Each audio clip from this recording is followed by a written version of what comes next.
Olá, novamente. Eu sou a professora Camila Diogo de Souza, sou pós-doutoranda sênior, pesquisadora visitante da Universidade Federal Fluminense, a UF, e sou coordenadora do TAFOS, o Grupo de Pesquisa em Práticas Mortuárias no Mediterrâneo Antigo. E em conjunto com a minha colega professora doutora Adriene Barontato, também do Instituto de História da UF, né, da Universidade Federal Fluminense, a gente vai dar continuidade ao nosso ciclo de conversas intitulado Doenças, Práticas de Cura e Saúde e Suas Histórias, que foi realizado, né, foi idealizado pelo Nereida, o Núcleo de Estudo de Representações e de Imagens da Antiguidade, que também é da UF, tá, com o apoio do TAFOS.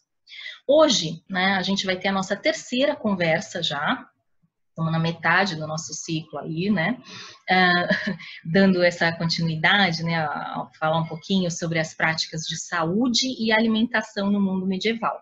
Tá?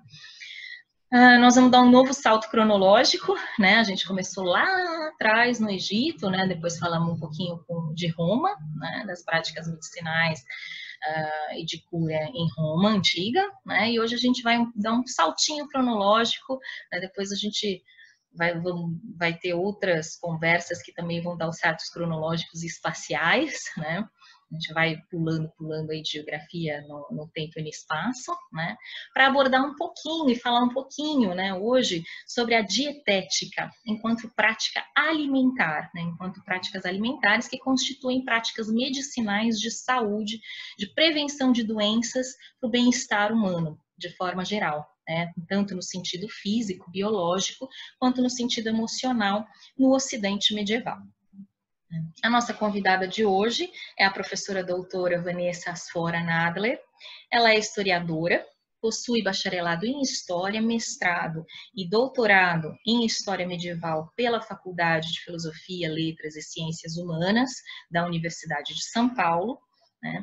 Tem um pós-doutorado no Departamento de História do Instituto de Filosofia e Ciências Humanas da Unicamp, né? E tem estágio de pesquisa no exterior, né, no centro da Harvard University, né, for Italian Renaissance Studies, né, que é localizado em Florença, na Itália. Tá?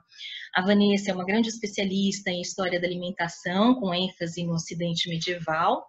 Ela é autora do livro Apício, História da Incorporação de um Livro da Cozinha da Alta Idade Média, que foi publicado pela Alameda Editorial em 2014, que constitui exatamente, né, a reunião e a publicação das pesquisas dela de doutorado.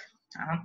Ela é coordenadora também do Latim, que é o Laboratório de Teoria e História das Mídias Medievais, da USP e da UFRJ, e atualmente a Vanessa é pesquisadora visitante do Centro de Estudos Clássicos e Humanísticos da Universidade de Coimbra, Portugal. Né?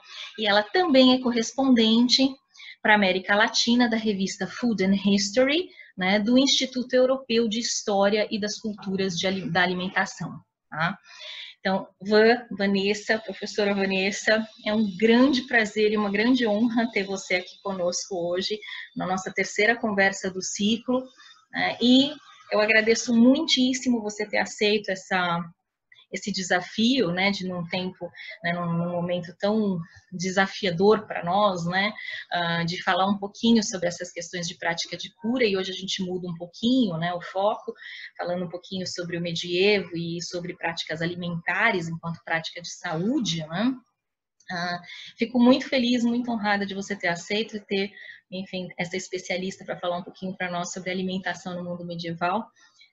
Seja muito bem-vinda para a nossa conversa e vamos conversar um pouquinho, né? Como sempre, eu sempre jogo um monte de perguntas gerais para a gente dar início, aí um pontapé inicial na nossa conversa e na sua fala, tá?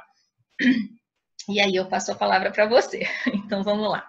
Então, nas nossas duas primeiras conversas, né, do ciclo, com a professora Cíntia Gama, sobre as práticas médicas no Egito Antigo, e a segunda com o professor Yves Laurent, Roland, desculpa, também sobre as práticas médicas na Roma Antiga, né, a gente pôde constatar uma grande documentação textual, visual e arqueológica, né, de cultura material, remanescentes humanos, inclusive, né, que tratam sobre os sintomas, as manifestações que são consideradas, ou eram, né, no caso, consideradas no Egito Antigo e na Roma Antiga, como anormais, como patológicas, né, como doenças, que podiam ou não ser tratadas, né, por meio de várias formas, né, de práticas médicas, receitas e prescrições para tratamento, farmacopeia, né, no caso egípcio, no caso romano, práticas cirúrgicas. A gente viu também que essa documentação traz uma grande quantidade de instrumentos utilizados, né, nessas práticas cirúrgicas,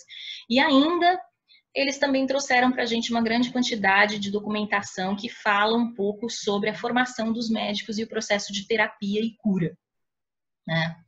Hoje, para a nossa conversa, que abrange um longo período, né, que você vai contar um pouquinho mais para nós sobre essa definição e o que é isso, né, definido como Idade Média, né, caracterizado como Idade Média ocidental, né, a gente vai falar um pouquinho sobre a dietética, né, que você também vai explicar para a gente, né, um pouquinho sobre esse conceito, que é uma prática alimentar, né, enquanto prática medicinal, para tentar garantir a saúde, né, manter uma saúde, um bem-estar dos indivíduos e evitar exatamente que essas anormalidades físicas, emocionais, psicológicas atinjam o ser humano, né?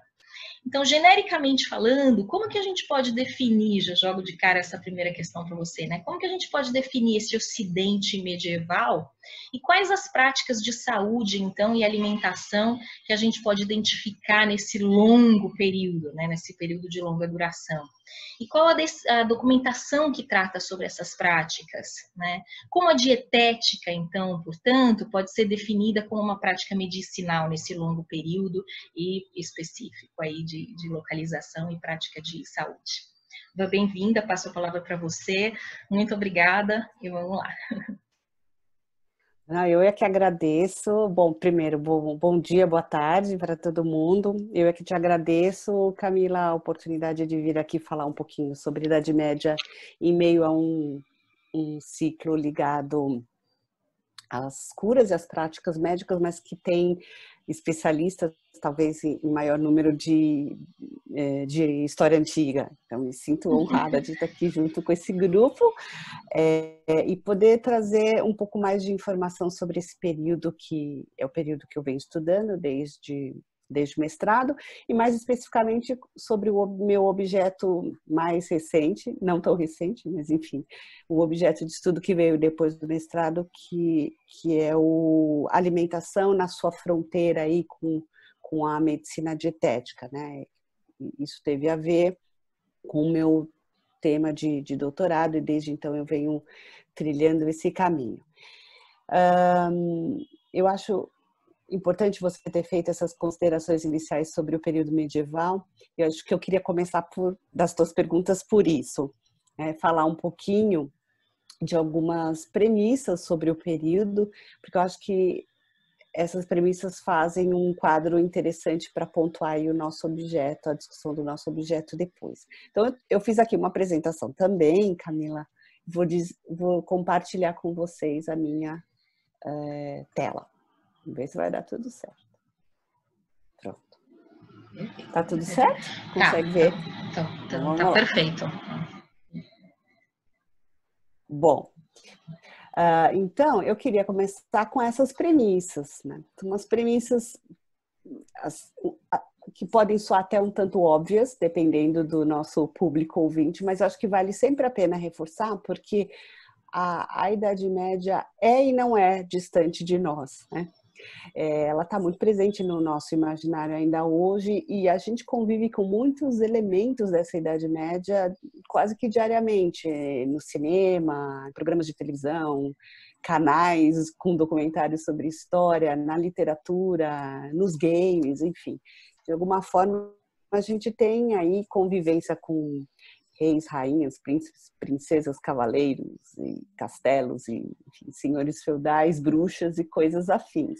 Séries, né? No entanto, é um período muito... Exato, também. Séries, claro que eu não poderia deixar de lado as séries. E, enfim, essa Idade Média que alimenta tanto a nossa imaginação é um período super longo e é um período pouco homogêneo. Se a gente for olhar com detalhes para as sociedades, os ambientes, os grupos sociais, né, que, que se destacam ao longo dessa existência que nós chamamos de Idade Média, há muita heterogeneidade. Né? E tudo isso acaba sendo importante para a gente pensar o objeto que for ligado à Idade Média sem estereotipá-lo. Né? Então a gente vai falar aqui de um período super longo, do século V, grosso modo, aí ao século XV, ou seja, são 1000 anos. E no que diz respeito ao nosso tema, a questão da medicina, mais especificamente, são 1000 anos de criatividade, né, em cima de um patrimônio que vem lá da antiguidade, não 1000 anos de passividade, como às vezes parece, né? Que a Idade Média, no que diz respeito à ciência, só olhou ou rechaçou o que veio dos antigos, né? Ou olhou, se maravilhou com algumas coisas, ou rechaçou porque, dependendo da questão, podia ir contra algumas ideias importantes para a configuração, para a visão de mundo medieval, digamos assim, cristã, né? Em grande parte cristã. E não é nada disso que a gente observa quando vai olhar as fontes específicas sobre a medicina. O que a gente vê ali é que essa Idade Média, já nos primeiros séculos, incorporou esse patrimônio a seu modo, ou seja, usando e descartando, reaproveitando e recriando aquilo que servia, entre aspas, aos interesses, enfim, às crenças, aos ideais daquele momento. Então, acho isso importante porque, como também muito se fala sobre Idade Média obscura, né, Dark Ages e coisas assim, às vezes pode parecer para nós que esses 1000 anos foram realmente 1000 anos de pouca produção científica, né? De barbaridades, até o termo tem a ver com outra questão muito particular do período, que é essa convivência com esses povos germânicos de origem bárbara e tudo mais. Então, assim, vamos deixar de lado os estereótipos, era um pouco essa a ideia desse primeiro slide, para entrar no que diz respeito à ciência do período com a cabeça aberta, né? E acolher um pouco esse patrimônio antigo sob a ótica medieval. E aí já posso falar um pouquinho mais especificamente sobre o que você me perguntou acerca das fontes. Para se estudar a alimentação medieval, nessa fronteira que vai estar sempre presente com a medicina, né, há muita fonte disponível. Né? Então, a gente tem um grupo de fontes arqueológicas e de cultura material, tem um grupo de fontes, né, iconográficas, e tem muito texto, tem muito material escrito. Eu vou rapidamente passar uma lista para vocês do que seria possível caso haja aqui um interesse em se conhecer mais especificamente esse material, mas eu vou me deter nas fontes escritas e na problemática dessas fontes mais para frente.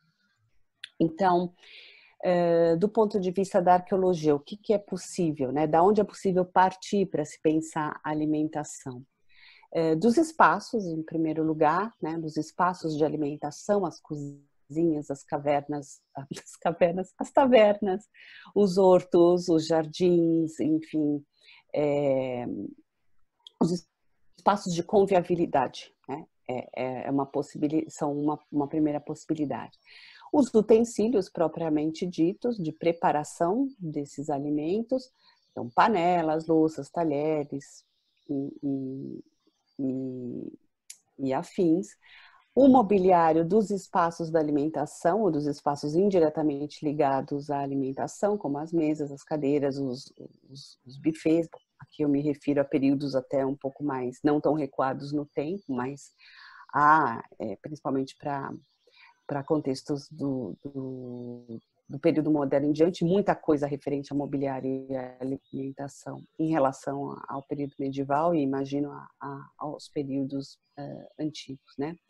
todos os aparatos tecnológicos de apoio, né, tudo que a gente precisa para, de alguma forma, processar, tratar os alimentos, né, sejam eles de origem vegetal, animal ou animal, então aquedutos, moinhos, sistemas de irrigação, tudo ligado à agricultura, eminentemente, e os vestígios dos alimentos, né, que é o que se ocupa, né, a arqueologia, que se interessa pela zoologia antiga, então a arqueozoologia, a arqueobotânica, e eu não mencionei aqui, isso me ocorreu assistindo as 2 aulas anteriores, os corpos, não é? Não tinha, na verdade, num primeiro momento, associado o corpo inteiro a essa possibilidade. A gente pensa muito nos dentes, não é? Que é uma coisa que se faz há mais tempo, mas de maneira mais integral, esqueci de colocar aqui os corpos, mas enfim, essa não é muito a minha área, como você pode ver. Embora cada vez mais o pesquisador que se debruce sobre alimentação e medicina tenha procurado trabalhar com diálogo entre as fontes, porque para medieval, quero dizer, porque como vocês vão perceber, há muitas lacunas, há muitos buracos, e trabalhar com um tipo específico de fonte apenas é empobrecedor muitas vezes. Do ponto de vista da iconografia, há uma quantidade enorme de possibilidades. Então, é possível trabalhar com todo tipo de material com pintura, né? Então, a pintura em qualquer tipo de suporte, a fresco, óleo, objetos pintados, móveis pintados, enfim, pedras pintadas, uma série, gemas, quero dizer, né? Uma série de outros objetos, né, que levem qualquer tipo de pintura. A escultura e, para quem trabalha com textos, é muito importante, a decoração manuscrita, né? A partir de iluminuras e tudo que pode aparecer como decoração junto a um texto que se estuda, né? O próprio conjunto do manuscrito acaba... o manuscrito entendido como objeto acaba sendo interessante, uma fonte interessante, porque ele traz o texto, a decoração e, como objeto, o próprio livro, né, que se encontra sempre em um determinado espaço. Então, o manuscrito é particularmente um objeto bastante rico para se estudar alimentação, mesmo que não pareça à primeira vista. Aqui ao lado eu coloquei eu usei algumas imagens, Camila, na apresentação, um pouco... Não vou tanto fazer análise dessas imagens, mas é um pouco para mostrar as possibilidades, né, que elas nos evocam. Então, aqui, por exemplo, é uma imagem de manuscrito, né, pequena, de um livro de preces, um livro de orações, chamado Livro de Horas. Aqui ela está bastante grande, mas é possível se estudar uma sequência, séries de imagens retiradas de capitais, né, de letras decoradas de manuscritos que trazem a temática da alimentação ou da medicina, por exemplo, né? Aqui é uma cena de uma refeição lá do final da Idade Média. Bom, e aí chego às fontes escritas, que abrem um rol de possibilidades enorme, porque aqui a gente tem desde fontes de natureza econômica até as filosóficas e médicas. Então, essa é uma lista que não se esgota as possibilidades, a gente pode estender essa lista para muito mais itens, mas de forma geral traz aí uns itens importantes. Por exemplo, registros de impostos e de transações comerciais, porque no período medieval era bastante comum se fazer operações comerciais sem uso de moeda e com uso de itens alimentícios, produtos. Então, por aí, embora a natureza do documento aponte questões que à primeira vista não digam respeito a hábitos alimentares, é possível inferir algumas coisas sobre isso pela moeda alimentar que eles utilizam, digamos assim. Testamentos e inventários, que via de regra nos trazem listagens de objetos ligados aos espaços do comer ou à execução, à preparação. Livros de contas de casas, via de regra, senhoriais, né? Casas de pessoas abastadas que conseguiam ou que precisavam, de alguma maneira, gerir a administração daquela propriedade. E aí listava o que havia ali. naquela casa. E o que a gente encontra nessas contas? Operações de compra e venda de alimentos, operação de compra e venda de objetos também ligados à alimentação, móveis, etc. Os manuais de gestão doméstica,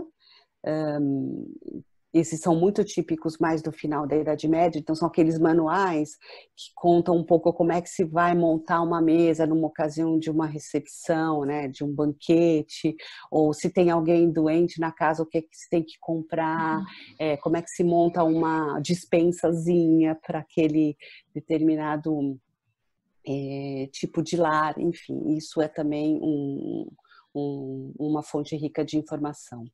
Os dados populacionais, a demografia nos conta um pouco sobre práticas alimentares, a legislação, as regras e os costumes religiosos que talvez tenham sido os documentos escritos mais explorados, não da ordem médica nem da ordem econômica, né? Então, porque a organização da comunidade de religiosos pressupõe pensar como é que se faz o abastecimento daquela comunidade, como é que se distribui o alimento, como é que são as refeições. Então, é uma documentação que tradicionalmente é bastante estudada. As vidas de santos, porque os santos comem e bebem, ou deixam de comer ou deixam de beber, então sempre há menção à alimentação. Os tratados de boas maneiras, que ficaram super célebres com o Norbert Elias, que estuda os tratados lá da virada do período medieval para o período moderno, as correspondências, e aí vou chegando um pouco na nossa praia de hoje, que são os tratados de história natural, os textos médicos, os livros de cozinha e as receitas, o conjunto de receitas.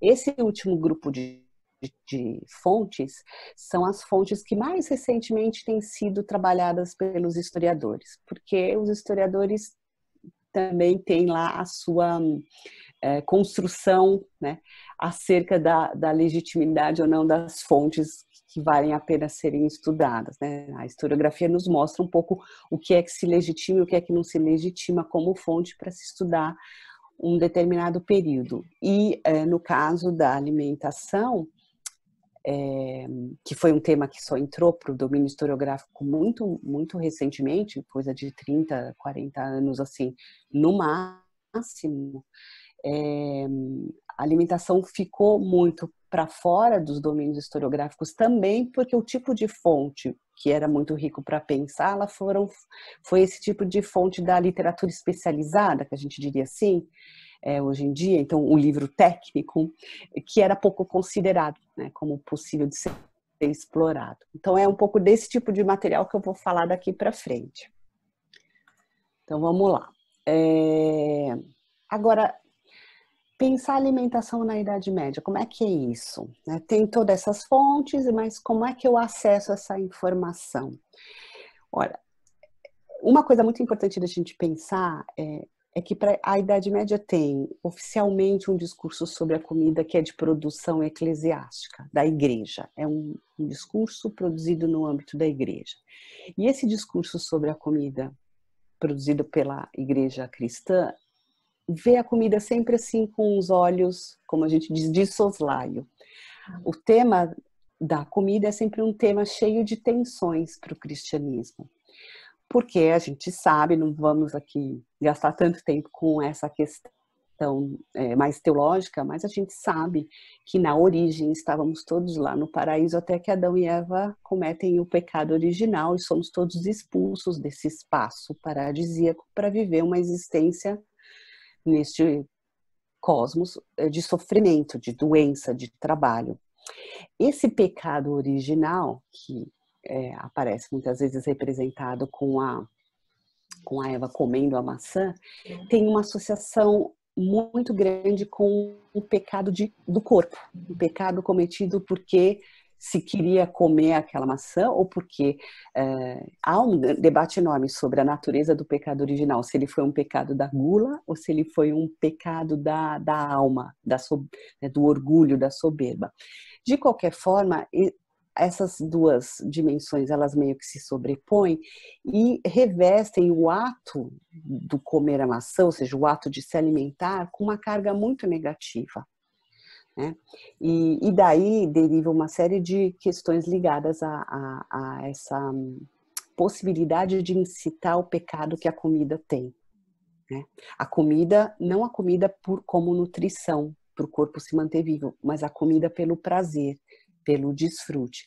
Então, o que vai vigorar nesse discurso eclesiástico, até coloquei aqui uma iconografia, essa é de uma igreja, de uma abóbora de uma igreja, perdão, deixa eu voltar essa, que representa bem essa temática que é muito explorada na Idade Média e muito estudada também, do pecado original. Então, essa Eva aqui que dá a maçã, então, a serpente que dá a maçã para Eva enfim, esse comer o fruto é um ato pecaminoso que vai carregar o homem, então, de uma culpa que tem que ser redimida.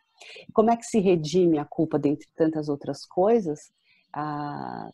Contendo o corpo, não se entregando às coisas do corpo, não se entregando aos prazeres do corpo, das sensações que o corpo produz, e comer é uma delas.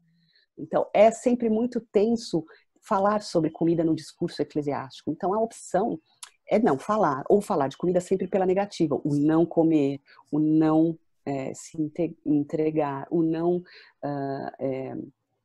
sentir prazer com isso.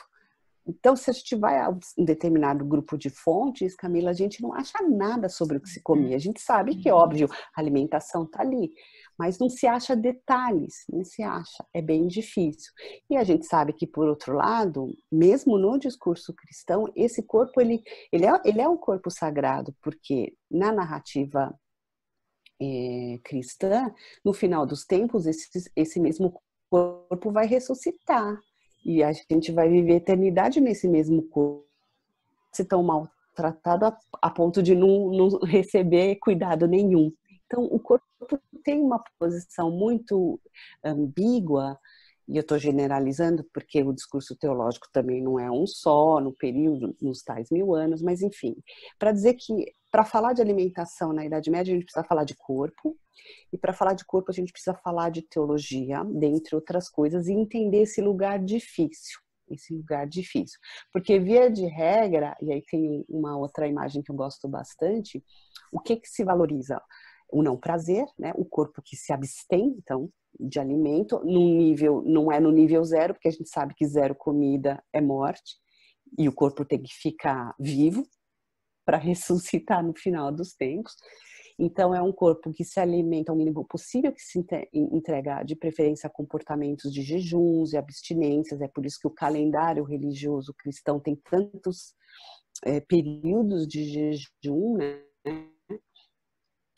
Porque se não se faz isso, se peca, né? Se dana, né? No sentido de danação. E essa é uma imagem muito característica daquele que se entrega aos prazeres da mesa. Então ele é um monge, né? Dá para se perceber, mas as feições dele são de macaco, né? Então é uma associação com bestial, com animalesco. E não é isso que se quer, né? Não é isso que se quer. O que se quer é, de alguma maneira, se relacionar com a comida como se faz no banquete celestial. A comida está na mesa, mas ela não importa. O que importa é o que está lá em cima, no céu, né? E essa é uma outra iluminura que é bastante clara em relação a isso. Então, estão os religiosos em volta da mesa e parece que a mesa gera pouco interesse. Ninguém está olhando muito lá para as avezinhas nas travessas, e a gente sabe que as aves eram bem consideradas, principalmente nesse período aí do século XV, né? Então, a ideia é dessa refeição que nutre o corpo sem passar pelo corpo. É muito louco isso, né? É um pouco como a hóstia, né? Que é o corpo de Cristo, e o vinho da missa, que é o sangue de Cristo. Não é o pão e o vinho. É um veículo para acessar uma outra coisa, né? Então, essa é a ideia de comida, e é por isso que eu trabalhei um pouco lá no meu doutorado, com a ideia da anticomida, né? Então, é a cozinha que não, é a comida que não é feita para deslanchar prazeres, né? Porque se deslancha prazeres, a gente cai nessa outra possibilidade aqui de vida que não é muito agradável, essa aqui da danação eterna, né? Lá no inferno. Então é uma mesa que, perceba, a comida não é mais aquela comida com um aspecto bom, né? Então tem umas serpentes, uns escorpiões ali em cima e o cenário é bem dramático, né? As feições, tá um pouco difícil de ver porque é uma iluminura que eu alarguei, mas assim, as pessoas estão com feições de desespero e gritando, e tem essas criaturas aqui também atanazando as pessoas, um horror. Enfim, então a gente precisa ter ciência disso e perceber que se a gente for estudar a alimentação só com base nisso, a gente não chega a lugar nenhum, a gente só vai chegar nesse discurso sobre o pecado, né, da gula e, enfim, dos aspectos negativos da comida. Uma outra possibilidade, então, seria estudar comida por uma via pouco explorada até alguns anos atrás, que é a via médica. Então, vamos estudar a alimentação pela via médica, que também coloca limites, mas alarga um pouco mais as nossas possibilidades de maneira a trazer algumas informações que depois a gente pode cruzar, por exemplo, com os dados sobre agricultura. Porque os dados sobre agricultura, sobre produção, eles estão lá, mas eles são muito secos, vamos dizer assim. Então, é muito sobre o que se cultiva, quando se cultiva. A gente não chega a enxergar muito bem o que entre aquele trigo lá, não sei quantas, vou usar uma medida que é da época, sei lá, não sei quantos mods de trigo produzido por uma propriedade e o pão que se consome numa determinada mesa, há um espaço enorme que a documentação não cobre, né? Então, para tentar um pouco comatar esse gap, a gente recentemente pensou que os escritos médicos podiam lançar luz aí nos estudos alimentares. Então, é deles que eu vou falar daqui para frente. Esses escritos médicos, eles são essencialmente de matriz grega antiga. Então, aquela medicina que o Livy já tratou na aula passada, né? Lá que começa lá com a escola hipocrática e que vai viajando através dos tempos, sendo pensada e repensada por outros filósofos e médicos, como, por exemplo, Galeno. É essa medicina que chega, que entra na Idade Média, né? Mas não entra em grego, entra em latim, porque a gente sabe que o conhecimento do grego nesses primeiros séculos vai decrescendo ao chegar em algumas regiões de ser zero. Então, os religiosos, né, que vão se estabelecendo nessa Europa germânica, em comunidades, conhecem o latim, e é pelas cópias desses textos em latim que a gente vai chegar um pouco mais perto desse conhecimento médico antigo, né? A ideia de se ter cópias dessa medicina antiga em latim nessas comunidades religiosas, em primeira instância, é prevenir e curar de doenças ali do imediato, do dia a dia, resolver problemas da rotina, né? Havia uma medicina, e o Ivy até falou bastante sobre os médicos, né, romanos. Essa medicina laica que existia em Roma, nesses primeiros momentos da Idade Média, é uma medicina que tende a desaparecer, porque a medicina praticada por essas pessoas não é chancelada pela Igreja. A medicina, vamos dizer assim, né, não censurada, né, aceitada, é a medicina que pode ser lida por esses agentes religiosos. Então, o médico laico ele vai sendo figura cada vez menos familiar no trato ali com as doenças. E a medicina exercida pelos autóctones, então pelas populações germânicas, celtas, é uma medicina que também é vista com maus olhos, porque tende a ser associada com curandeirismos, paganismos e tudo aquilo que a igreja não quer. Então, nesse cenário, né, dessa medicina antiga laica, dessa medicina germânica e celta mais, digamos assim, popular, e da medicina antiga estudada pelos religiosos, o que vai ganhar espaço num cenário de ocupação da Europa pelas comunidades monásticas é a medicina pagã também, mas da antiguidade pagã clássica. Vamos lá. E aí, vamos ver o que eu trouxe aqui. Um pouquinho mais de Gente, vou passar rápido por essa parte dos corpos de textos, porque das corpora, né? Porque pode ser assim um pouco maçante, mas é que eu queria ressaltar um aspecto, até porque eu me lembro que o Ivi falou já bastante sobre esses textos. É Hipócrates e Galeno essencialmente que chega, né? Mas é importante a gente lembrar o que não chega a tudo, porque hoje os especialistas editaram quase tudo que se escreveu do que a escola hipocrática escreveu e quase tudo que Galeno escreveu. E é muita coisa.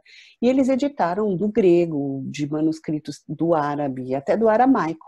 Então, hoje, quando a gente vai olhar o que é o corpus hipocrático, o que é o corpus galênico, tem muita coisa, mas não é tudo isso que, num primeiro momento, chega para a Idade Média. Então, é importante porque às vezes a gente vai fazer uma pesquisa sobre um determinado assunto e se baseia em fontes editadas do século XIX para cá, mas algumas não eram conhecidas. Alguns desses textos não eram conhecidos no período medieval inteiro, só foi numa parte. Enfim, são coisas importantes da gente lembrar. Então, por exemplo, do corpus hipocrático de 66 textos de medicina, né, não estou contando o juramento nem as leis, digamos assim, assinados por Hipócrates, entram no período medieval, lá no início, esses textos que estão listados aqui somente. O Ares, Águas e Lugares, os aforismos, doenças de mulher, da natureza do homem, prognóstico e da dieta. Não é que o pensamento hipocrático não tenha adentrado por outras vias indiretas, porque havia pensadores que usaram Hipócrates e escreveram outros textos, mas é importante que a gente saiba isso, né? E em relação a Galeno, fica muito mais complicado, porque os textos de Galeno, que são muitos, olha, até 2008, 140 foram editados, e ainda há textos que não foram. Essa produção, que é super grande, a maior parte dela só foi traduzida para o latim no século XI, a partir da virada do XI para o XII, diferente de Hipócrates, né? E também não quer dizer que não se conhecesse o pensamento galênico por vias indiretas, mas é um dado que o pesquisador atento precisa levar em conta. No primeiro momento lá da Idade Média, né, na Alta Idade Média, o que se conhece associado a Galeno são os comentários aos aforismos e aos prognósticos de Hipócrates, o texto chamado Arte da Medicina, sobre os pulsos, e a terapêutica para Glauco. Então, isso é para pontuar um pouco que a bagagem que entra é uma bagagem grande, é uma bagagem importante, que entra na Idade Média, mas uma bagagem cheia de filtros e que a gente precisa prestar atenção para os filtros. Então, é um prelúdio super longo, né, Camila, sobre as fontes, mas eu acho necessário, porque a gente não tem como pensar o objeto sem entender um pouco essas problemáticas relativas aos nossos documentos, né? E aí, bom, o que a alimentação tem a ver com isso, né? Eu vim aqui para falar de alimentação e medicina, então vamos falar mais especificamente disso? Vamos. Então, olha lá. Alimentação tem a ver com dieta, né? E a Camila falou, vamos falar sobre a dietética hoje, e é isso mesmo. Mas essa associação com a dieta é uma associação um pouco diferente da associação que a gente faz hoje em dia. Para a gente, alimentação e dieta estão ali muito realmente próximos. Mas o que a gente vai trabalhar nesses slides daqui para frente é uma noção de dieta, uma concepção de dieta muito mais ampla. A concepção de dieta antiga, ela abrange outros aspectos da vida do indivíduo, que não é só o comer e o beber. É um estar no mundo e coisas que envolvem esse estar no mundo. Por exemplo, a relação desse indivíduo com o ar que ele respira e o local onde ele vive, o meio ambiente. Os movimentos que o corpo dele faz, a gente poderia dizer, isso aí é um pouco atividade física, mais ou menos isso, né? Como é que ele se comporta em relação à movimentação do seu próprio corpo, como é que ele dorme, como é que ele está quando acordado, como é que o corpo dele trabalha a liberação e a retenção de fluidos e de substâncias, e como é que essa pessoa vive as suas paixões, né? As paixões que não são do corpo, que são da alma. Tudo isso é chamado pela literatura de matriz galênica lá na Idade Média de 6 coisas não naturais. Então, as 6 coisas não naturais são as coisas das quais se ocupa a dietética, né? A ciência da dieta. Vanessa, então, isso é muito interessante, né? Eu acho que esse é um ponto fundamental que você tá trazendo de novidade, né, em relação às 2 conversas que a gente teve, não que a Cíntia e o Ivi não tenham tratado um pouquinho, mas eu acho que é uma outra perspectiva exatamente muito interessante nesse nosso ciclo, que é pensar exatamente essa dieta enquanto uma prática de saúde, né? Enquanto uma prática de bem-estar, que nem você está falando, que envolve várias outras coisas, né? Mas que, na verdade, é para tentar garantir um certo bem-estar humano, né? Uhum. E que hoje, que nem você falou, né? Eu acho que hoje a gente está resgatando um pouco isso, né? Essa questão da prática alimentar enquanto uma questão de bem-estar, né? Que a gente tem um estereótipo na nossa sociedade que dieta é fazer regime para emagrecer, né? Agora eu vou ficar Exato, viajando, exato, mas é um pouco isso, né? Assim, e não exato. é só isso, né? Não é pelo contrário, né? Ela é uma prática de saúde, como você colocou, né? Está colocando. Então é isso, né? Então existe essa perspectiva, né? Essa abordagem na Idade Média do que é dieta, então, né, de uma prática de saúde para gerar um bem-estar humano, seja na parte biológica, física, que nem você falou, é uma necessidade, claro, porque senão a gente morre, né, ou se a gente não se alimenta, né, mas, além disso, é uma prática de saúde mental, né, emocional, psicológica e até espiritual, né, acho, não sei se poderia estar relacionado nesse caso, você conta um pouquinho mais pra gente, então, sobre isso? Vou contar, mas é isso mesmo, Camila. Eu acho que você pegou num ponto interessante que é como hoje nós temos começado a ampliar um pouco mais o olhar para a noção de dieta, não como dieta alimentar, né? Mas como essa postura diante da vida, de como levar uma boa vida. Isso vem mesmo dos antigos, essa ideia é antiga. Mas o que a Idade Média faz, ela talvez agrupe mais, ela trabalhe mais essa ideia de forma segmentada, a ponto de criar um texto, a gente vai falar disso lá na frente, específico para orientar a condução da dieta no dia a dia. Um texto que não é só do médico, mas é um texto que eu ou você, como usuários, podemos adquirir, né? Usuários de um certo extrato, obviamente, no período medieval, né? Qualquer um que tinha um livro como aquele, mas como é que eu posso orientar a minha vida nessa direção de estar bem nesta vida, né? E até escolhi essa iluminura para o slide, que é de um compêndio de textos médicos variados, que tem um banho e essas 2 pessoas conversando no banho, e aí não dá para saber muito bem o que tem aí em cima, né, dessa tábua em cima, que faz às vezes um pouco de divisória de mesa dessa tina de água, porque em princípio não é a imagem que nos vem à cabeça quando a gente pensa em dieta, mas isso tem tudo a ver com dieta, né? Então vamos lá. Bom, então vamos chegar um pouco mais nessa questão do bem-estar até a parte não física. Vou fazer aqui um caminho para ver se te respondo, Camila, lá na frente. Bom, só para frisar, a dietética é o ramo da medicina que vai cuidar, que vai pensar, teorizar fazer recomendações sobre a dieta. Isso já vem lá da medicina hipocrática galênica. Os outros 2 ramos, que são ramos sobre os quais eu não vou falar muito hoje aqui, são a cirurgia, e o Ivi falou bastante sobre isso, né? E a matéria médica ou a farmacopeia, né? Na Idade Média eles preferiam utilizar essa terminologia, matéria médica. E é bem interessante, né? Do que se faz a medicina. Isso aí é basicamente o segmento dos remédios, dos medicamentos. Então, a dieta, ela dá esses instrumentos para nortear a nossa vida, ela dá regras, parâmetros para a gente seguir a vida, que não se restringem, como mostra aqui essa iluminura, apenas a tomar um medicamento, né? A gente pode conduzir a vida no sentido do bem-estar sem usar preferencialmente remédios e intervenções cirúrgicas. É a terapêutica de preferência na Idade Média, né? Inclusive do ponto de vista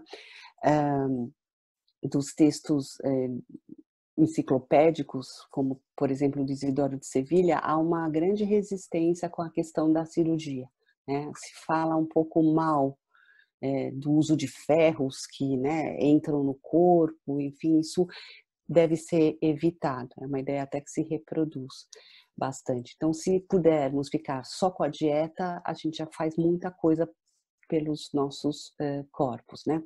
E um outro ponto interessante diz respeito a essa necessidade de conhecimento do cosmos, né? Porque se a gente olhar aqui, quando se fala em ar e ambiente, né? Voltando aí um pouquinho, e quando se fala em paixões da alma, a gente está indo para além do corpo, né? A gente está indo para uma dimensão de interação do corpo com aquilo que está à volta.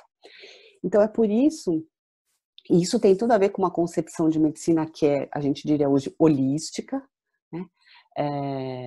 Que tem a ver com aquela teoria moral que o Ives também já falou, e que necessita que o olhar do médico não se atenha apenas ao corpo e aquilo que o corpo põe para dentro, seja remédio ou seja comida, mas como o corpo se movimenta em tudo. Então esse médico ele precisa saber sobre geografia, sobre astronomia, astrologia, sobre os ventos, as marés, as luas, ele precisa saber sobre animais, ele precisa saber sobre tanta coisa que para nós hoje é terreno de outras ciências, não tem nada a ver com a medicina, né?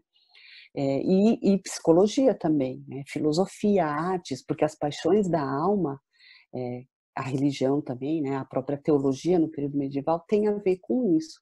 Então, o universo da medicina na Idade Média é um universo muito amplo. Então, a gente não consegue ficar só num tipo de fonte. Quer dizer, a gente até pode para coisas mais particulares, mas precisa situar essa fonte num quebra-cabeça maior, né? Bom, aí eu tinha feito um slide sobre a teoria moral e tirei um monte de coisa, porque acho que o Ive falou o essencial e mostrou as correspondências entre os 4 elementos, os órgãos do corpo e tudo mais. Então, tirei tudo aquilo e pensei em deixar só esse, só para citar um pouco como é que a teoria moral entra, né? Porque ela é o apoio da dietética. Como é que ela entra na Idade Média? Ela entra através dessa obra que é muito copiada, há muitos manuscritos sobre o da natureza do homem, que é um texto da escola hipocrática, parece que foi escrito pelo Políbio, acho que sobrinho de Hipócrates. Enfim, ele foi um parente de Hipócrates. E essa teoria, ela é uma dentre tantas outras teorias morais, né, que existiam na antiguidade, mas é a que vigora, vamos dizer assim, a que ganha força na Idade Média. Uma das coisas importantes para a Idade Média, na incorporação medieval dessa teoria, melhor dizendo, além do pensamento do Galeno, é um pouco essa necessidade de dar nome aos temperamentos. Isso é muito medieval. A gente não encontra o nome dos temperamentos em textos anteriores à Idade Média. A gente sabe que tem a fleuma, né, a bile, a gente sabe tudo aquilo, mas o temperamento ser colérico, ser melancólico, essa terminologia até hoje só se encontra em textos produzidos já na cronologia medieval. E aí eu deixei uma das imagens sobre essa, que mostra, né, como vigora essa teoria para se pensar tanta coisa, inclusive, nesse caso aqui, a astrologia. Então, essa é uma iluminura de um texto médico que faz correlação entre órgãos e planetas. A astrologia é um assunto à parte que daria uma conversa longuíssima, porque ela é um ponto de apoio muito importante para a medicina medieval, né? Aí um pouquinho mais da história dos textos, eu sempre gosto de citar as instituições do Cassiodoro, porque é tão importante saber como é que se constitui uma biblioteca básica de medicina no período. E para pensar isso, a gente tem que passar pelo Cassiodoro, porque lá no século VI, ele deixou esse texto para nós, historiadores, graças a Deus, com a recomendação de como construir uma biblioteca médica mínima, básica, para os mosteiros, para os monges do mosteiro que ele estava, naquele momento, fundando no sul da Itália. Então ele lista, por exemplo, se vocês querem saber sobre propriedade das ervas e manipulação de medicamento, leiam o herbário de Dioscórides. Então tinha que copiar o herbário, tinha que arranjar o herbário de Dioscórides de alguma maneira, né? Para tratar problemas, então para terapêutica, vão para a obra latina de Hipócrates, e é assim que ele escreve, a gente não sabe o que ele quer dizer por obra latina de Hipócrates, com muita precisão. Tem já muitos estudos sobre isso e algumas hipóteses, mas aí ele diz, especialmente quando ele fala naquele livro sobre ervas e métodos de cura. Tenham também a obra latina de Galeno, especialmente a terapêutica, esse é um texto que se conhece. Além de uma variedade de outros tratados sobre a arte da cura. E para dar um pano de fundo geral, né, aquela obra de referência, a leitura do Célio Aureliano, é um compêndio médico que chama De Medicina. Então, por aí a gente começa a entender, né, porque a gente sabe que os mosteiros dão um papel importante para suas bibliotecas, é um ponto de apoio da constituição do saber daquela comunidade. Então, a gente começa a entender, né, através das redes entre os mosteiros, como é que esses manuscritos chegam e como é que eles vão transitando por outras bibliotecas, através de cópias do período. E, de fato, isso aqui a gente encontra, sabe, Camila? A gente encontra cópias desses textos, já se rastreou e se verificou que essas recomendações foram seguidas, ou seja, os monges copiaram esses textos e usaram esses textos. Para a dietética especificamente, lá num primeiro momento, quais são os textos fundamentais, se a gente quiser entender bem a dietética do período? O livro 2 da dieta, ou também chamado regime 2, e de inspiração galênica, o sobre a conservação da saúde. De inspiração galênica, eu digo, porque a gente não conhece um manuscrito com esse texto dos primeiros séculos medievais, mas as ideias desse texto, de alguma forma, estão lá em outros autores. Essa aqui é uma imagem do Hipócrates trabalhando. A gente também encontra muito esse recurso nos textos médicos do reforço das autoridades. Através da iconografia se reforça o peso das autoridades médicas. Então, Hipócrates é muito reproduzido iconograficamente, Galeno e Dioscórides, que é um dos textos mais copiados até o século XVIII, XVII, acho, do XVII para o XVIII, para se falar de farmacopeia, é o Dioscórides. É incrível a importância desse texto. Bom, mas a gente quer saber de dietética, não vai ler só aqueles dois ali, né? A gente quer saber de dietética, considerando que a medicina é esse terreno tão amplo de conhecimento que vai da astrologia à agronomia, a gente precisa então ler, como pesquisador, estou dizendo a gente pesquisador, outros tipos de texto. Então a gente tem que ler, bom, o Dioscórides eu já disse, né? Tem que ler sobre farmácia, farmacopeia, a gente tem que ler enciclopédias que tratam de N assuntos, inclusive medicina, por exemplo, o Isidório de Sevilha, o Rábano Mauro, que produz uma enciclopédia muito importante para o período medieval, e o Plínio, que é lá do primeiro século, né? Roma, mas é extremamente lido, relido, destrinchado. Então a gente tem livros abreviados do Plínio, como por exemplo esse Medicina de Plínio, que foi um autor que a gente não conhece, ou vários autores, que pegou só os trechos de medicina do Plínio e deu uma trabalhada e criou essa obra, essa coletânea, digamos assim, de extratos médicos do Plínio, que foi muito usado. São remédios, basicamente é o que o Plínio fala sobre remédios. Tem também calendários dietéticos, que eram uma coisa muito própria da Idade Média, que era pegar as informações médicas e organizar em calendários por meses do ano. Porque como era importante se estar no ambiente, a dieta tinha a ver também com o que se fazia no verão, que era bom para a saúde, o que se devia fazer no inverno, que era bom para a saúde, na primavera, no outono. Então tem esses calendários. Junho, então ali tem o que se faz em junho, do ponto de vista da agricultura, do consumo alimentar e do tratamento da saúde. E temos que olhar para as receitas, né? Temos que olhar para as receitas, que é um manancial. Esses receituários são um manancial de informação super pouco explorado, e a gente ainda está por ver a geração que vai se debruçar sobre isso, Camila, porque é muito material em manuscrito não editado, e a gente não sabe ainda quais eram os critérios que colocavam receitas juntas. Receitas que vêm, sei lá, do Dioscórides, do Plínio, do anônimo, e de repente você tem lá um compêndiozinho de receitas. Né? Então precisa se estudar melhor, entender essas lógicas, né? E, por fim, as epístolas dietéticas, que são as cartas, né, de recomendação para grandes senhores. A gente tem esse material também. Tá. Então, eu vou te cortar mais um pouquinho, né? Pensando em tudo isso que você está falando, que é extremamente interessante, né? Da dieta, como várias práticas, né? Que envolvem exatamente a busca do bem-estar. Quando a gente pensa sobre essas receitas que você comentou agora, indo pensando agora mais na prática de alimentação, então, como saúde, essas dietas e essa dietética, então, não é só um fato de eu comer simplesmente o alimento, mas essas receitas envolvem o quê? Né? Assim, quais alimentos, mas também a forma como a gente come esses alimentos, né? Como a gente ingere esses alimentos. Né? Existem essa prática, né? Envolve não só o que comer, mas como comer também. Você fala um pouquinho disso para a gente, por favor? Então, vamos lá. Sim, não basta saber o que faz, porque hoje, se a gente pensar numa receita hoje, a gente tem lá uma lista de ingredientes, modo de preparo, acabou. Quer dizer, agora até os ingredientes quase não existem, né? Não sei se você já reparou, a narrativa da receita hoje é uma coisa junta, né? Não se separa nem tanto mais ingredientes e modos de fazer. Aqui não, aqui eu tenho alguns exemplos.